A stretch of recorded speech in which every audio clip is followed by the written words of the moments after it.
We're going to look at mechanotransduction, and this is how cells convert a mechanical sign, so tension, compression, shear, strain rate, into a biological response.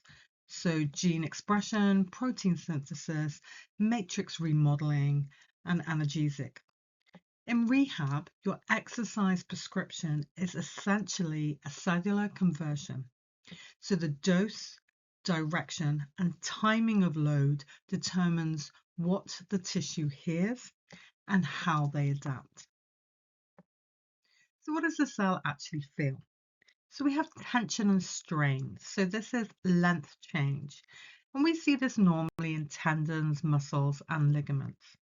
We have compression and shear, and this is key for bones. So ground reaction and muscle pull, and cartilage, joint loading and fluid flow. Now strain rate and time under tension. So fast versus slow loading creates different cellular responses. And load history.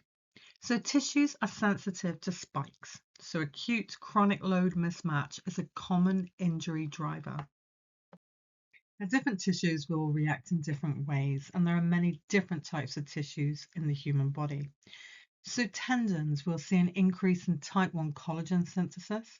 We'll see improved fibril alignment and stiffness with heavy, slow resistance. Then we can work on energy storage, so SSC, to improve resilience.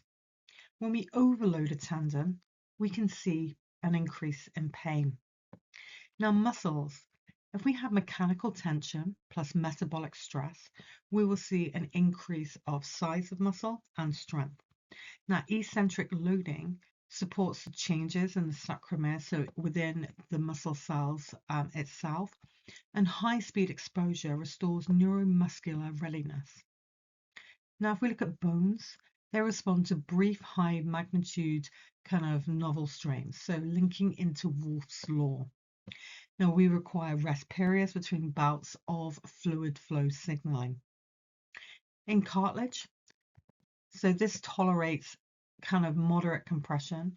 Large spikes or prolonged static loads will actually aggravate the symptoms. So how do we turn this kind of biological knowledge, looking at different tissues and tissue healing, into the rehabilitation process? So we use the dose rules. So we need to be specific when we work with certain tissues. So loading the tissue in the direction and function it must tolerate during activity or sport. So for example, the Achilles, energy storage for running, and maybe deacceleration, change of direction for knee ligaments. We need to look at the minimal effective dose. So we need to start where symptoms are stable and progress one or two variables at a time. Now, for example, early isometrics can reduce pain and maintain load tolerance, and mid-stage isotonic can work on strength and capacity.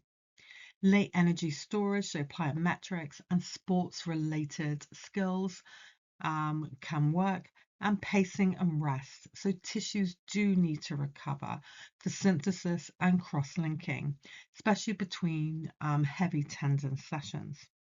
We do have the 24-hour rule, so the next day, pain, stiffness, swelling should return to baseline. If it's not, we need to regress the program and rebuild. So we have a thing called the Goldilocks zone in rehabilitation. So if you think of the story of Goldilocks and the Three Bears, so when she was eating porridge, one porridge was too hot, one porridge was too cold, and one porridge was just right. So if we link this into rehabilitation, so we have a loading range that's not too little, so no stimulus and not too much, which then flares and irritates the injured site, but just right to drive positive tissue change and performance gains. And that is what we are looking for. So underloading, we will see persistent weakness, poor tolerance to activities of daily living or sports tasks. Optimal loading, we'll see small, kind of predictable symptoms that normally resolve themselves within 24 hours and steady gains in capacity. Overloading, we might see night pain, morning stiffness, an increase in swelling, and performance will drop and regress. So we need to find that optimal area or zone when we are rehabilitating. So when we're planning any rehabilitation program linking into different tissue types, pathology, tissue healing, we need to have a checklist. So you need to think, what mechanical quality am I targeting? Am I looking at tension, compression, or speed? What fit dose will achieve that without flaring the symptoms? What objective criteria will unlock the next step? So am I looking at ROM? Am I looking at strength? Am I looking at the hop test, sprint metrics, or the pain scale? How will I monitor the 24-hour response and adjust it for my athlete? And where does this sit on the control to chaos spectrum for return to sport? Now, what is the take-home message for this? Now, we need to have smart loading when we're working with any rehabilitation program. We need to match the right load to the right type of tissue and at the right time.